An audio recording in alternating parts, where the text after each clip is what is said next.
मुंगेर मतगणना स्थल DJ college सहित पूरे जिले में सुरक्षा के पुख्ता इंतजाम। 14 नवंबर को 3 विधानसभा क्षेत्रों की होगी मतगणना। 38 प्रत्याशियों के भाग्य का होगा फैसला। मुंगेर के आरडीएन डीजे कॉलेज में 14 नवंबर को तीनों विधानसभा क्षेत्र तारापुर, मुंगेर और जमालपुर की मतगणना होगी। मतगणना को शांतिपूर्ण व्यवस्थित ढंग से संपन्न कराने के लिए प्रशासन ने सुरक्षा के कड़े और पुख्ता इंतजाम किए हैं। डीजे कॉलेज रोड में अंबे चौक से 5 नंबर गुमटी तक सुबह 6 बजे से मतगणना समाप्ति तक सभी सामान्य वाहनों का प्रवेश प्रतिबंधित रहेगा। प्रत्याशी व निर्वाचन कार्य में लगे अधिकारी अपने वाहन पुलिस लाइन मैदान में बने पार्किंग स्थल पर खड़ा करेंगे। यातायात व्यवस्था को सुचारू बनाए रखने के लिए नया रूट प्लान तैयार किया गया है। मतगणना दिवस पर 16 स्थानों पर ड्रॉप गेट बनाए गए हैं, जहां 4-4 पुलिस बल की तैनाती की गई है। निर्वाचन पदाधिकारी निखिल धनराज ने बताया कि ईवीएम की सुरक्षा के लिए 3 लेयर सुरक्षा व्यवस्था लागू की गई है। सभी स्ट्रांग रूम सीसीटीवी की निगरानी में हैं। प्रत्याशियों के प्रतिनिधि 24 घंटे निगरानी में डटे हैं, जिन्हें पहचान पत्र जारी किया गया है। उन्होंने बताया कि मतगणना कार्य के लिए 265 कर्मियों की प्रतिनियुक्ति की गई है। तीनों विधानसभा क्षेत्रों की गिनती के लिए 14-14 टेबल लगाए गए हैं।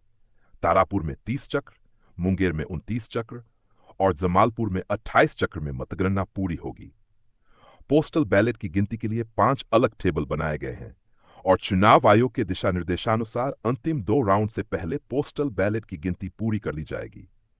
प्रत्येक राउंड के बाद मतगणना के परिणामों की आधिकारिक घोषणा की जाएगी। एसपी सैयद इमरान मसूद ने बताया कि मतगणना के दौरान प्रत्याशियों के समर्थकों की संभावित भीड़ को देखते हुए सुरक्षा के व्यापक इंतजाम किए गए हैं। सीएपीएफ, बीएमपी और स्टेट आर्म्ड पुलिस की तैनाती पूरे शहर में की गई है। मतगणना स्थल और उसके आसपास का क्षेत्र सैनिटाइज जोन घोषित किया गया है।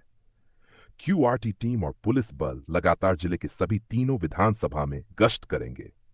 उन्होंने बताया कि प्रत्याशियों के काउंटिंग एजेंटों को सुबह 8 बजे तक ही प्रवेश की अनुमति होगी।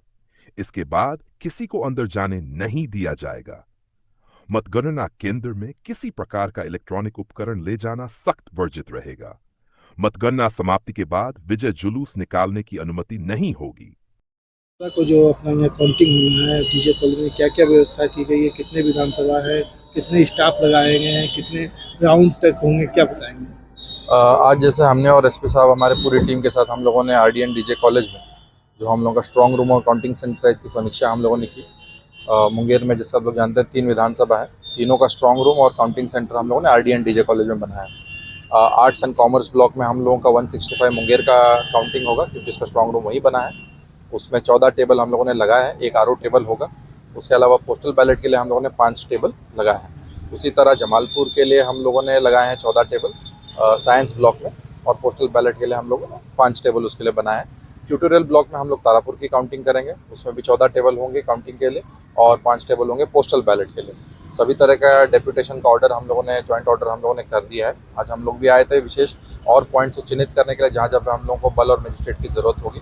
उसके अलावा इस बार हम लोग जो ट्रैफिक प्लान होगा उसको सुचारू रूप से हम लोगों को लागू करने के लिए हम लोग सभी तरह का आवागमन अंबे चौक से ही बंद कर देंगे और यहाँ से हम लोग 3 बटिया से ही हम लोग बंद कर देंगे। यहाँ पे पार्किंग का कोई हम लोगों ने जो कर्मी है उनके लिए हम लोगों ने पुलिस लाइन में व्यवस्था की है। बाकी जो एजेंट्स आएंगे उन लोगों के लिए हम लोगों ने अंबे चौक से उस तरफ और यहाँ पे 3 बटिया के उस तरफ हम लोगों ने पार्किंग की व्यवस्था की है।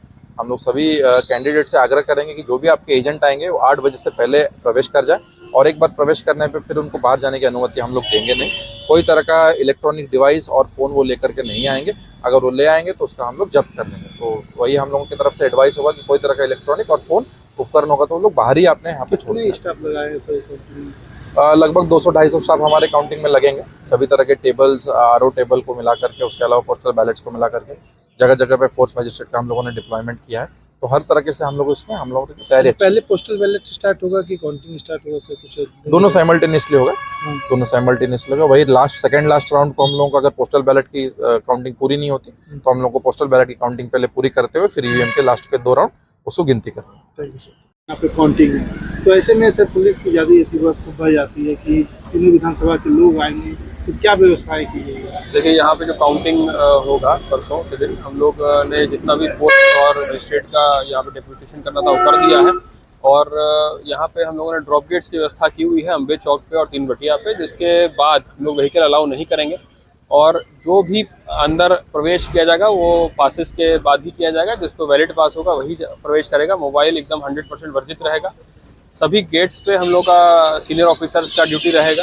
और मतगणना हॉल के बाहर, मतगणना परिसर के बाहर भी हम लोगों का डेपुटेशन रहेगा। QRT, mobile QRT, motorcycle QRT लगातार भ्रमणशील रहेगी। इसके अतिरिक्त हम लोगों का विशेष ध्यान जो है पूरे ज़िला में अलग अलग अनुमंडल में भी रहेगा, क्योंकि जैसे जो भी रिजल्ट आता है उसके अनुसार जो विधि व्यवस्था की समस्या अगर किसी तरह का, अगर इस तरह का कोई लोग हैं जो उत्पन्न करने का प्रयास करेंगे तो उन पर कड़ी कार्रवाई की जाएगी। हम लोग का जो क्यूआरटीज़ है वो अनुमंडल लेवल पे भी लगातार भ्रमणशील रहेगा और जगह जगह के बारे में सूचना संकलन करते हुए हम लोग जो है विधि सम्मत कार्रवाई करेंगे। सर, पार्टी के जो एजेंट होंगे, जो लोग आएंगे समर्थक, उनके लिए क्या अपील कीजिएगा सर? देखिए ये है कि एकदम क्लियर कट है इसमें गाइडलाइन के, क्योंकि मॉडल कोड ऑफ कंडक्ट लागू रहेगा और आगे भी लागू रहेगा। जब तक मॉडल कोड ऑफ कंडक्ट लागू रहेगा तब तक उसी के अनुसार हम लोग का अनुपालन कराना है।